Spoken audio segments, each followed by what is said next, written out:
Throughout history, there have been names that strike fear into people even decades later. Serial killers. Individuals who committed acts so disturbing that they became infamous worldwide.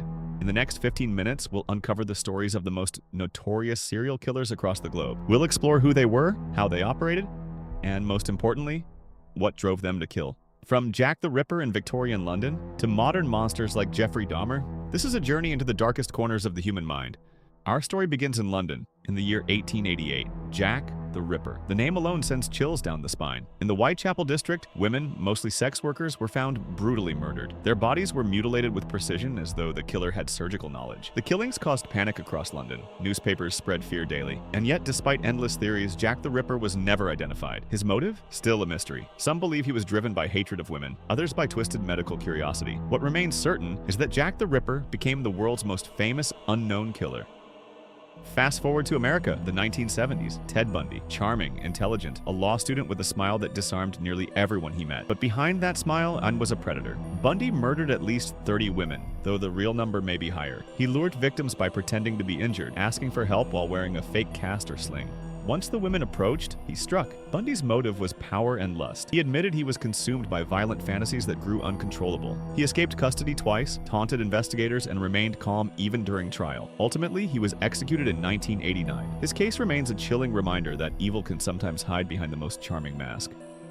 Another American name, Jeffrey Dahmer, the Milwaukee cannibal. Between 1978 and 1991, Dahmer murdered 17 men. But it wasn't just murder. He engaged in cannibalism, necrophilia, and kept body parts as trophies inside his apartment. When police finally caught him, they were horrified by what they found. Human remains in the refrigerator, bones preserved, photos of dismembered victims. Dahmer confessed that his motive was control. He wanted complete possession of his victims, so they could never leave him. The case shocked the world, raising questions about how someone so disturbed had been overlooked for so long.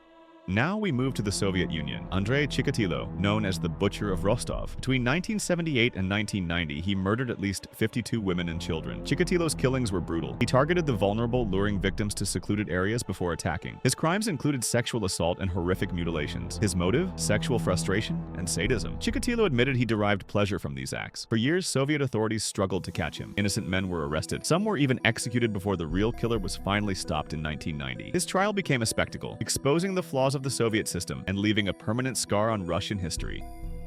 In South America, another name strikes terror. Pedro Lopez, the monster of the Andes. Lopez confessed to killing over 300 girls across Colombia, Peru, and Ecuador in the 1970s and early 80s. He targeted children, luring them with small gifts before carrying out his crimes. His motive was rooted in his own violent childhood, abuse, neglect, and hatred toward women. When Lopez was captured, authorities were horrified by his confessions. Due to legal loopholes, he was eventually released, and his current whereabouts remain unknown. Pedro Lopez is considered one of the deadliest serial killers in recorded history.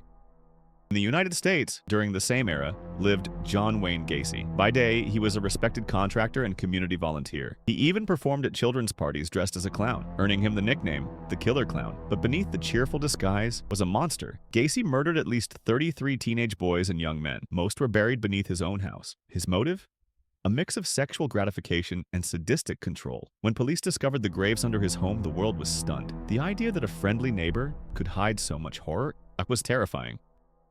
Not all infamous killers were men. Aileen Wuornos, active in Florida in the late 1980s and early 1990s, murdered 7 men. Wuornos worked as a sex worker and claimed her killings were in self-defense, that these men had tried to assault her, but prosecutors argued her actions were premeditated robbery and murder. Her motive seemed to be a mix of survival, revenge, and deep psychological trauma from a lifetime of abuse. Wuornos became a rare case of a female serial killer, and her story inspired movies and documentaries that still spark debate today. In England, Harlod Shipman, known as Dr. Death, was a trusted family doctor. Over the course of 2 decades, Shipman killed more than 200 of his patients, mostly elderly women. He used lethal doses of drugs during what seemed like routine visits. Families trusted him, never suspecting that their doctor was secretly one of the most prolific killers in history. His motive remains debated. Some believe he enjoyed playing God, controlling life and death itself. Others point to his need for dominance over the vulnerable. Shipman's case shook the medical community worldwide, showing that even those meant to heal can sometimes do the opposite. Los Angeles, 1980s. The Night Stalker, Richard Ramirez. Ramirez terrorized the city with home invasions, murders, and assaults. Unlike other killers, he had no single victim type. Anyone could be next, men, women, children. His crimes included satanic rituals, leaving pentagrams, and mocking the police. The random nature of his killings spread panic across California. Residents locked their doors in fear every night. Ramirez later admitted he was driven by thrill, cruelty, and obsession with Satanism. His trial drew massive attention, making him one of the most infamous killers in American history. Going back to the early 1900s, Albert Fish, the Gray Man. Fish preyed on children, committing murders that still horrify to this day. He engaged in cannibalism and even wrote disturbing letters to victims' families, describing what he had done. His motive? A twisted form of sadomasochistic desire. Fish openly admitted to enjoying the suffering of others. He was executed in 1936. But his crimes remain among the most grotesque ever recorded. Finally, let's visit Chicago in the 1890s. H. Holmes, often called America's first serial killer. Holmes built what became known as the Murder Castle, a hotel filled with secret passages, soundproof rooms, and hidden chambers. During the Chicago World's Fair, he lured guests with promises of lodging or work. Many never left. Holmes confessed to multiple murders, though some believe his real number of victims was over 100. His motive was greed, control, and a sadistic enjoyment of killing. Holmes turned his hotel into a house of horrors, forever marking him as a pioneer of American crime.